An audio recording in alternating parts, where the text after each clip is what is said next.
Hello दोस्तों, स्वागत है आपका माइंडफुल कोचिंग क्लासेस में। आशा करते हैं आप सभी लोग मस्त होंगे, स्वस्थ होंगे, दुरुस्त होंगे। इसी के साथ आज जो है आप सभी लोग, जैसे कि आप लोग देख रहे हैं कि आज जो है हम किसके बारे में बात करने वाले हैं, आर्टिकल्स के बारे में। वो आर्टिकल्स जो कि इंग्लिश ग्रामर का एक बहुत ही प्रमुख टॉपिक है। इससे जो रिलेटेड बहुत सारे क्वेश्चंस हाई स्कूल की बोर्ड में भी आते हैं, अदर कॉम्पिटिटिव एग्जाम में आते हैं। 6, 7, 8, 9 इन सभी क्लासेस में आर्टिकल्स के बारे में अच्छे से पूछा जाता है। यहाँ तक कि बहुत सारी जब शुरुआती कक्षाओं में 1, 2, 3 में भी इनके बारे में पूछा जाता है। हालांकि इनके बारे में जो भी सारी समस्याएं हैं उन सभी को इसी वीडियो में आपको दूर किया जाएगा, और जो भी जितने भी आर्टिकल होते हैं उनके बारे में बहुत अच्छे तरीके से समझाया जाएगा। तो इसी के साथ हम जो है आज आर्टिकल्स के बारे में बहुत अच्छे तरीके से सीखेंगे, तो बने रहिए हमारे। तो हाँ, आर्टिकल्स के बारे में अब हम सीखते हैं। तो आर्टिकल होता क्या है? तो article are words to introduce the noun, यानी नाउन को इंट्रोड्यूस, नाउन के बारे में जो भी नाउन किसी सेंटेंस में दी गई हो उसका परिचय के लिए हम जो है किसका उपयोग करते हैं? आर्टिकल्स का। जैसे कि आर्टिकल्स यहां पे दिया हुआ है। आर्टिकल्स जो कि होते हैं दो प्रकार के, एक होता है डिफिनेट आर्टिकल और एक होता है इनडिफिनिट आर्टिकल।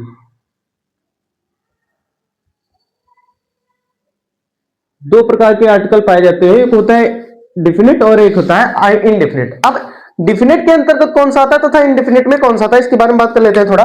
डिफिनिट के अंतर्गत आता है मात्र द एक ऐसा आर्टिकल है जो कि डिफिनिट के तौर, इनडिफिनिट तौर में ए और एन ए एन जो है इनडिफिनिट में के अंतर्गत आते हैं तथा डिफिनिट जो है द के अंतर्गत था। अब इसमें मतलब क्या, क्यों डिफरेंस बिटवीन, मतलब क्यों दो भागों में बांटा गया इसको, इस बारे में बात कर लेते हैं थोड़ा। तो जो डिफिनिट आर्टिकल है वो तब लगाया जाता है जब जैसे जिस नाउन के आगे हम लगाते हैं द, तो तब लगाया जाता है जब उस नाउन के बारे में जो कह रहा है स्पीकर और जो सुन रहा है लिसनर, उन दोनों को जब पता होता है तब हम दा का प्रयोग करते हैं। यानी ऐसे किसी स्पेसिफिक या पार्टिकुलर चीज के लिए जो है, पार्टिकुलर नाउन के लिए हम दा लगाते हैं। इसके बारे में अभी जो है हम आगे दा के बारे में बहुत अच्छे से बताएंगे, क्योंकि उसके कुछ एग्जांपल तौर पर देते हुए आपको बहुत अच्छे से समझाएंगे। अब इनडेफिनेट आर्टिकल कौन से होते हैं? इनडेफिनेट आर्टिकल्स वो होते हैं जो जैसे जो कहने वाला तथा जो सुनने वाला होता है वो उस नाउन के बारे में पहले से नहीं जानता है ना, यानी वो पार्ट स्पेसिफिक नहीं होती, पार्टिकुलर नहीं होती। खैर, इसके बारे में अभी जो है अच्छे तरीके से आपको एग्जांपल के तौर पर तथा ऐसे करके समझाते हैं। अभी आप ये समझिए कि डिफिनिट और इनडिफिनिट दोनों में क्या अंतर है। इसके बारे में जो है लिसनर पहले से नहीं जानता और इसके बारे में लिसनर पहले से उसके बारे में जानता है। जैसे कि इसका एक एग्जांपल देते हैं, जैसे कि द मून। तो चांद के बारे में जो सुनने वाला है वो भी जानता है और जो बताने वाला वो भी जानता है ना। और इसके बारे में जैसे कोई भी एक डॉक्टर या टीचर कह सकते हैं, जिसको हो सकता है हम जानते हो वो नहीं जानता हो, तो उसमें ए एन लगाया था। तो खैर उसके बारे में थोड़ा आगे बात करेंगे अच्छे से, लेकिन ये आप यहाँ पर दो भागों में बांटा गया, इसके विषय में आप अच्छे से समझ लीजिए। ठीक है, इसके बाद हम जो है ए एन के बारे में यानी इनडिफिनिट आर्टिकल्स के बारे में बहुत अच्छे तरीके से आपको इनडेफिनेट आर्टिकल्स के बारे में बता देते हैं, जो इनडेफिनेट आर्टिकल होते हैं। तो इनडेफिनेट आर्टिकल के अंतर्गत a an are use to introduce a new noun into the conversation. यानी मान लीजिए किसी दो लोगों के बीच में कन्वर्सेशन चल रहा है, उसमें कोई एक ऐसी नाउन आ जाती है जिसके जो है उसको पहले से नहीं पता होता है, यानी सुनने वाले को या बोलने वाले को पहले से नहीं पता होता है, तो उसमें जो है ए और एन का प्रयोग किया जाता है, यानी ये इनडेफिनेट आर्टिकल्स के अंतर्गत आते हैं, है ना। जैसे कि दा में होता था तो हम किसी नाउन के बारे में प्रयोग करते थे, तो उस नाउन के बारे में वो पहले से जानते थे, जो सुनने वाला होता था वो क्या पहले जानता था, इसलिए वहां पर दा का प्रयोग किया। खैर यहाँ पर देखिए कि ए एन का प्रयोग ऐसी जगह किया जाता है जहां पर कोई एक न्यू तथा ऐसी नाउन हो जिसके बारे में सुनने वाले को ना पता हो। ठीक है ना। इसके बाद यहाँ पर एग्जाम्पल के तौर पर लिखा है आई हैव अ पेन, यानी कि यहाँ पर देखिए ये एक नाउन है, पेन क्या है? एक नाउन। इसके पहले क्या लिखा गया है? ए, है ना। तो आई हैव अ पेन का मतलब है कि मेरे पास एक पेन है। ऐसा नहीं कि इसमें संख्या के लिए बताया गया कि 1, 2, 3 ऐसे, इसलिए नहीं बताया गया। इसमें बताया गया जैसे बहुत सारे पेन होते हैं, दुनिया में बहुत सारे पेन होते हैं, पूरे क्लास में आपके देखा है, आपके क्लास में 30-40 बच्चे होते हैं, उन सभी के पास 4-4, 5-5 पेन होते हैं, तो सभी के पास मतलब बहुत सारे पेन होते हैं। लेकिन उसमें से ये नहीं बताया I have a pen, I have 2 pen, ऐसे करके नहीं। आई हैव अ पेन का मतलब होता है कि जितने भी पेन हैं यहाँ उसमें से एक भी मेरे पास पेन है ना। जैसे कि ये देखो मेरे पास मार्कर है, तो आई हैव अ मार्कर। तो ये एक मार्कर है। अगर हम संख्या के तौर पर देखें तो यहाँ पे ए नहीं लिखता, तब यहां पर लगता 1, है ना, एक, है ना, समझ रहे हैं ना। तो संख्या के तौर पर ये नहीं दिया है, इसका मतलब है कि जितनी भी चीजें हैं, जितनी भी पेन है, उनसे उसमें से हमारे पास भी एक है ना। तो इसका प्रयोग, ए का प्रयोग कहां पे किया जाता है? जब नाउन का जो फर्स्ट लेटर होता है, नाउन फर्स्ट लेटर, वो कुछ मतलब ऐसा उसकी साउंड निकल रहा हो जो कि वॉवेल ना हो। आप समझ रहे हैं मेरी बात? जब एन लगाते हैं तो ए, ई, आई, ओ, यू ये होने चाहिए, या फिर इनका जो है साउंड होना चाहिए। साउंड आप समझ रहे हैं? साउंड यानी कि जब उसको हम बोलते हैं तो उसका जो पहला अक्षर है तो इसमें से किसी भी साउंड का हो सकता है, उसके आगे क्या लगाते हैं? एन। अभी एग्जांपल के तौर पर समझाएंगे तो वो चीज समझ में आ जाएगी। इसको छोड़ के जितने भी कॉन्सोनेंट्स होते हैं, है ना, कॉन्सोनेंट्स, और बाकी जितने भी कॉन्सोनेंट्स, 21 कॉन्सोनेंट्स होते हैं, वो अगर पहले दिए हुए हैं, अगर उसको हम जब बोल रहे हैं जैसे पेन, तो पेन को बोलने में पे पा से आ रहा है ना शब्द, तो उसके आगे ए ही लगेगा। टीचर को टा आ रहा है तो उसमें क्या लगेगा? ए ही लगेगा, है ना। बी से बुक, बा आ रहा है तो ए ही लगेगा। टी से टेबल फिर से आ रहा है तो ए ही लगेगा, है ना। तो ये सारे ऐसे नाउन्स हैं जिनके आगे हम ए का प्रयोग करते हैं जब आर्टिकल का प्रयोग लिखते हैं। लेकिन जब एन का प्रयोग करते हैं, ये थोड़ा आपको समझ लेना, एन का प्रयोग करते हैं जैसे लिखा है आई एट एन एप्पल, यानी कि उसने जो है, मैंने एक सेब खाया, ठीक है। तो यहां पर एन का प्रयोग देखिए, यहां पर ए यानी कि साउंड वॉवेल आया, एप्पल, है ना। कैसे एप्पल लिखते हैं हिंदी में?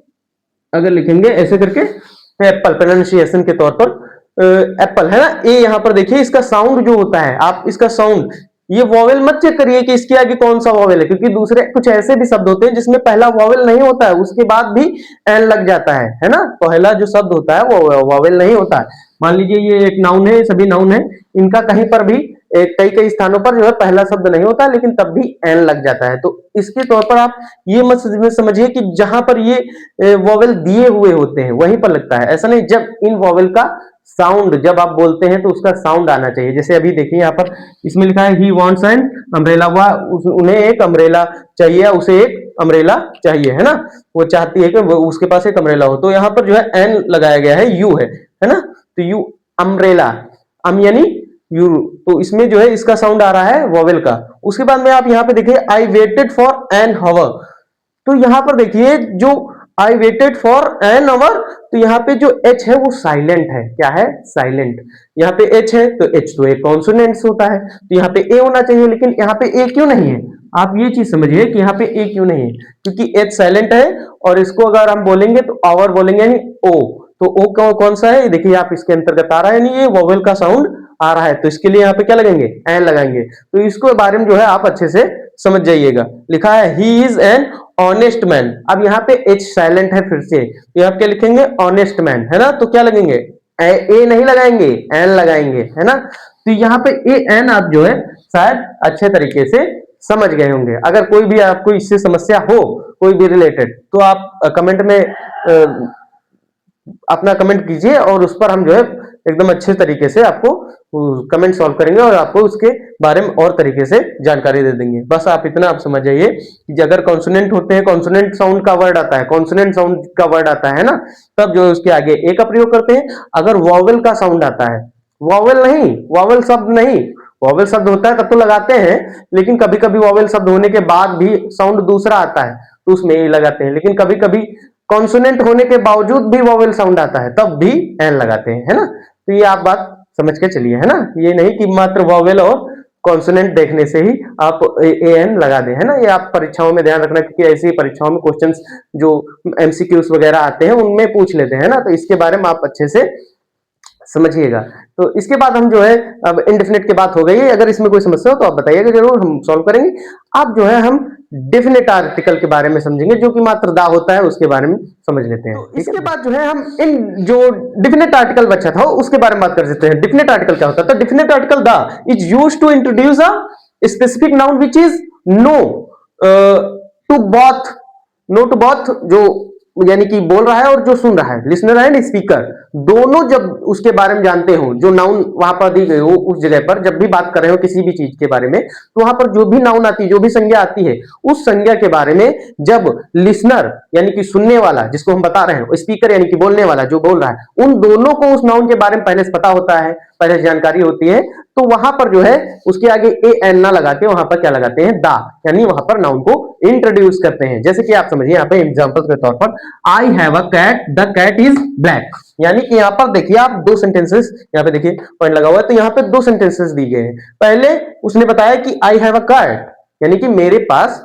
बिल्ली है एक, तो उसने बताया कि आई हैव अ कैट। अब देखिए यहाँ पर ये जब पहले बताया तो वो बिल्ली के बारे में नहीं जानता था, तो सबसे पहले बताया तो वहां पर क्या लगाया, ए लगाया, क्योंकि ये कैट यानी का, यानी कि का क्या होता है, कॉन्सोनेंट होता है ना, क्या क्या जो साउंड आ रहा है का, तो वो कॉन्सोनेंट के अंतर्गत आ रहा है ना, तो उसके लिए क्या लगाएगा, ए लगाएगा, तो ये लिखा है आई हैव अ कैट। फिर क्या लगाया, अब कैट के बारे में उसने बता दिया कि मेरे पास एक कैट है ना, अब उसको पता हो गया, लिसनर को भी पता हो गया, स्पीकर को भी पता हो गया, तब क्या लिखा है कि द कैट इज ब्लैक, है ना, कि जो मेरे पास कैट है वह ब्लैक है, यहाँ पे उसके बारे में पहले कैट के बारे में बात कर ली गई, तब जो है उसके आगे क्या लगा दिया गया है, दा, यानी कि लिसनर और स्पीकर दोनों को पता चल गया कि वहां पर नाउन के आगे मतलब वो कौन सी नाउन, क्या नाउन है, नाउन के बारे में जान गए, तो वहां पर क्या लगा दिया गया, दा, है ना, आप ये समझ गए होंगे। उसी प्रकार यहाँ पे देखिए लिखा है, जैसे ये तो हो गया जिसके बारे में खैर पहले से लिसनर स्पीकर के बारे में पता हो जाता है, और कहां पर दा लगाते हैं इनके बारे में बात करते हैं, तो he will sit in the car which his father gifted him, यानी किसी एक पार्टिकुलर नाउन के लिए, किसी एक स्पेसिफिक नाउन के लिए, जैसे कि यहाँ पे देखिए एग्जांपल के तौर पर दिया गया है, he will sit in the car, यानी कि वह जो है उस कार में बैठेगी, बैठेगी ये बैठेगा, सी नहीं लिखा है, ही लिखा है ना, तो वह उस कार में बैठेगा कि जो उसके फादर ने उसे गिफ्ट की है ना, वो और किसी कारण नहीं बैठना चाहता, जैसे छोटा बच्चा है और या फिर कोई भी है अपनी बहुत सारी नखरेबाज लड़कियां विभिन्न प्रकार की, आप तो जानते हैं, तो वो जो है कह रहे हैं कि वो उसी कार में बैठेंगे जिसमें जो है जो कार उनके पिताजी ने गिफ्ट की, यानी कोई किसी एक स्पेसिफिक नाउन के लिए, किसी एक स्पेसिफिक चीज के लिए यहाँ पर बात की गई है, तब जो है कार के आगे क्या लगाया गया है, यहाँ पर देखिए कार के आगे क्या लगाया गया है, दा, तो उस कार में बैठने को कह रहे हैं जो कार उनके फादर ने गिफ्ट की है, तो यहां पर जो है वो एक कार क्या हो गई, स्पेसिफिक हो गई, पार्टिकुलर हो गई। ऐसे हजारों कार खड़ी उसमें नहीं बैठ रहे, बताओ, मैं बैठा हुआ है जो हमारे पिताजी गिफ्ट करेंगे हमका, है ना, तो वहां पर जब कोई स्पेसिफिक नाउन आ जाती है तो वहां पर किसका प्रयोग करते हैं, दा का प्रयोग करते हैं। तो अब ऐसे करके दा के बहुत सारे प्रयोग होते हैं, दा का थोड़ा जो है अच्छे प्रकार से यूज होता है, उस आर्टिकल्स के बारे में थोड़ा आपको और एग्जाम्पल्स के तौर पर समझा देते हैं, जिससे आपको दा बहुत अच्छे तरीके से क्लियर हो जाएगा, है ना। तो हम कुछ एग्जांपल, जो डिफिनेट आर्टिकल है इसका दा, इसके जो है कुछ और एग्जांपल के तौर पर देख लेते जिससे और अच्छे से क्लियर हो जाएगा। जैसे यहाँ पे लिखा है हॉली बुक्स, यानी हॉली बुक्स जो भी हमें धार्मिक बुक्स हैं उनके आगे जो है दा लगा दिया, जैसे लिखा है दा रामायण, दा कुरान लिख सकते हैं, है ना, ऐसे करके दा भगवत गीता, ऐसे करके जो भी है, दा कॉन्स्टिट्यूशन, है ना, जैसे भारतीय इंडियन कॉन्स्टिट्यूशन है तो उसके आगे दा लगा दिया जाता है, जो कि एक स्पेसिफिक बुक्स है ना, इनके आगे जो है क्या लगा देते हैं, दा लगा देते हैं। फिर लिखा है यूनिक थिंग्स, बहुत सारी यूनिक थिंग्स होती हैं, बहुत सारी यूनिक चीजें, जैसे सन हो गया, the sun, the earth, the moon, है ना, इन सभी के आगे क्या लगा देते हैं, दा लगा देते हैं, जो बहुत स्पेसिफिक चीजें होती हैं। रिवर माउंटेन्स, जो भी रिवर होती हैं, माउंटेन्स होती है, द गंगा, द यमुना, या फिर द अमेजन नदी, है ना, ऐसे करके बहुत सारे, द पैसिफिक सागर जो कि प्रशांत सागर है, ऐसे करके बहुत सारी विभिन्न, जैसे उसके बाद में माउंटेन्स में लगा देते हैं ना, द माउंटेन्स। फिर लिखा है म्यूजिकल इंस्ट्रूमेंट, द जैसे गिटार हो गया, इसके आगे क्या लगा सकते हैं, दा लगा सकते हैं। फिर उसके बाद सुपरलेटिव एडजेक्टिव, सुपरलेटिव एडजेक्टिव्स का मतलब होता है, अच्छा इनको थोड़ा लिख देते हैं, जैसे यहाँ पे लिख देते हैं द हॉली है तो द कुरान लिख सकते हैं, है ना, उसके बाद में एक द रामायण, हाँ, फिर लिख सकते हैं यूनिक थिंग्स में द सन, द मून, ऐसे करके द गंगा, फिर म्यूजिकल में द गिटार, द गिटार हो गया। सुपरलेटिव एडजेक्टिव्स में, सुपरलेटिव एडजेक्टिव मतलब ऐसी चीज होती है जो सभी में सबसे ज्यादा अच्छा हो या कि सभी में सबसे ज्यादा बुरा हो, जिसमें मतलब किसी चीज में सबसे ऊपर हो, जैसे द टॉलेस्ट, है ना, द टॉलेस्ट बिल्डिंग हो सकती है ना, जो भी सारी चीजें होती हैं। बिल्डिंग लिख देते हैं, कुछ भी चीजें जो सबसे ज्यादा के बारे में, द टॉलेस्ट, द हाईएस्ट, ऐसे करके जो भी हो उसके आगे हम सुपरलेटिव डिग्रीज के आगे द लगा देते हैं। फिर उसके बाद में आपके पास हम जो है ये दो चीजें लेके आए, इसमें देखिए MBA और MLA, ये जो है दोनों मान लीजिए किसी भी सेंटेंस में है, तो इसके आगे द, एन और ए, इसमें से कौन सा लगेगा आप ये समझिए। जैसे यहाँ पर लिखा है ए और एन, इन दोनों में से ये क्या है, इनडेफिनेट आर्टिकल है, तो इसके आगे ए और एन लगेगा। लेकिन ए किसमें लगता है, जब कॉन्सोनेंट वर्ड आता है यानी साउंड आता है। तो जब हम एम पढ़ रहे हैं, MBA या MLA, तो आप कैसे पढ़ते हैं, एम, है ना, एम। तो इसमें देखिए, ये देखिए ए, ये क्या साउंड आ रहा है, साउंड वॉवेल का साउंड आ रहा है। तो इसके वॉवेल का साउंड आ रहा है, इसके लिए क्या लगाएंगे, इसके आगे एन लगाएंगे, है ना, तो इनके आगे एन लगाएंगे। ये हम इसलिए समझाएं क्योंकि ऐसे जो क्वेश्चन होते हैं वो एमसीक्यूज में एग्जाम में पूछ लेते हैं, जिससे आपको ये जो क्लियर हो गया होगा। आप ये आप समझ जाइए कि जो वॉवेल का साउंड आता है तब हम एन लगाते हैं, ऐसे जब कॉन्सोनेंट का साउंड आता है तब ए लगाते हैं। और ये जो दा के बहुत सारे होते हैं उनके बारे में आप थोड़ा और प्रैक्टिस कर लीजिएगा। हालांकि इससे हमें लगता है जो भी आपको हम जितना बताए, इससे कोई प्रैक्टिस करने की आवश्यकता बची नहीं होगी। इसी के साथ हम आपको जो है अभी कुछ सेंटेंसेस दे देंगे प्रैक्टिस के तौर पर, या फिर कह सकते हैं आपके एग्जाम की परीक्षा के तौर पर कि आपको ये समझ में आया कि नहीं। तो उसके हम यहाँ पर लिखे दे रहे हैं, उसमें आप हमको कमेंट में जरूर बताइएगा उस सभी के आंसर लाइन बाय लाइन। तो हम आपको यहाँ पर ये 5 क्वेश्चन 5 सेंटेंसेस दे रहे हैं, जिसमें आपको ए, एन और द का प्रयोग करना है, और इससे जो है आपको ये सभी फिल करने हैं। आप इनका आंसर हमें कमेंट में दे सकते हैं और अपने कॉपी पर आप लिख सकते हैं, जिससे आपको इसके बारे में देखते हैं कि आपको समझ में आया है कि नहीं। और अब इसके आगे जो आर्टिकल्स हैं वो पूरी तरह समाप्त हो चुके हैं। इसके बारे में जो है अगर आपको कोई समस्या हो तो कमेंट में जरूर पूछिएगा, और आगे ऐसी कक्षाएं निरंतर आती रहेंगी। तो आप हमारे चैनल को सब्सक्राइब कर सकते हैं और लाइक कर सकते हैं, शेयर कर सकते हैं अपने दोस्तों के साथ। आपके साथ उन दोस्तों का भी फायदा होना चाहिए, क्यों, आप आपके दोस्त हैं तो उनको भी शेयर कर लीजिए सारी क्लासेस। इसी के साथ धन्यवाद, जय हिंद, वंदे मातरम।